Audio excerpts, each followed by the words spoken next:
Hello everybody, welcome to the Steckline Report. Well, we had a bunch of folks gather together in San Antonio, Texas, mostly cattlemen, and one country shipping more wheat than they ever have. And it's not the United States. I'll come back in just a minute or so and tell you all about those two events. I first got started in the cattle business. My wife and my father-in-law got me into it. I love dealing with the animals and being in the outdoors. At American Ag Credit, I know a lot of them are in the same business that I am. Therefore they understand what I need and what problems I'm against, so they can work with you on it, and it makes it much easier. It's been passed down to me through the generations, and I want to pass it on down to the next generation or two.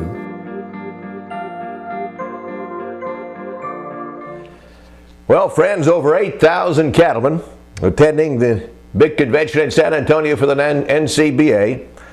And of course, the Women's Association and a lot of people concerned with the cattle industry were gathered there, 8,200 and some. And they had a pretty interesting meeting. One of the interesting folks that spoke there was Brett Baier. He's a Fox News anchor and talked about several things, didn't get too heavily involved in agriculture, but he did tell the audience that the administration will encounter a lot of problems from Congress on a number of regulatory issues that we've been talking a lot about here on the Steckline Report. EPA, of course, heading the list of the people that want to do some damage to some of us folks that are trying to make a living out here. In any event, he thinks that the Army Corps of Engineers and EPA will have a big discussion and a big problem with their regulations. Also, he doesn't believe that, as an overview of current political issues, that the behind the scenes look doesn't indicate that the president and his administration will have a lot of luck on pushing budget cuts that will affect a good many of us in this country, and especially agriculture when it comes to crop insurance and a few things like that. By the way, we've got a lot of folks gathered together who are fighting that idea in Washington to cut crop insurance subsidies, so I'll be telling you about that on the next Steckline Report. In the meantime, though, he doesn't think that the administration has the backing due to the fact that the Republicans control both House and the Senate to get, for sure, all of the things that he wants done, and maybe not very many of them. In the meantime, we find out that we've got somebody shipping a lot of wheat. Sure wish it was the United States, but folks, it's Europe.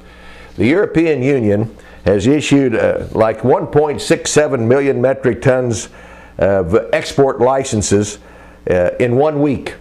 Soft wheat now, and that helps those of us here in the Midwest because we're hard red winter wheat producers, but that's the highest that they've ever shipped since July of 2004. Now, folks, that's 11 years ago. Wheat from the region is becoming cheap.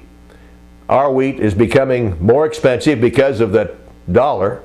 The dollar is just killing our export business. And the thing that's helping Europe too is the embargo, that I call an embargo, that the Russians have on. They introduced a tax of at least $40 a ton on their wheat, making them too high to ship out very much, and so kind of folks in Europe are taking advantage of that. They did have a big crop this year, so if we can get rid of a bunch of it, that may help us down the road.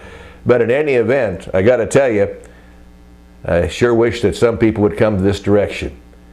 Well, speaking of that, somebody did. Kind of a surprise, I think. Egypt.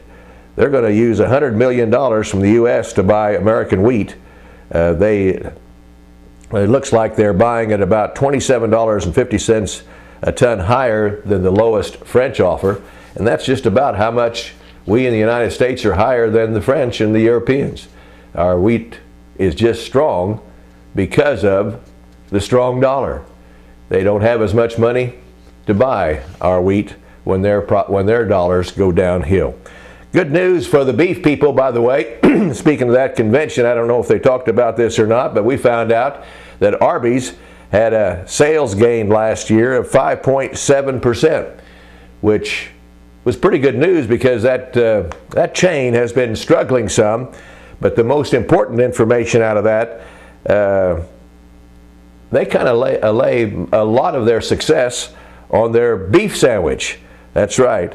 Arby has been struggling, as I said, and they've introduced a couple of 2 or 3 sandwiches, one turkey, but one big old beef sandwich, and it looks like a big one. I haven't had one yet, but they say a major effect on sales. People liked it. And that's kind of the way things stack up. I will remind you that the West Coast is kind of fighting a situation with a labor dispute at the ports, and there's a lot of mixed information going on about our exports of beef right now that can't get out of this country. We're going to check in on that and have that on the next Steckline Report.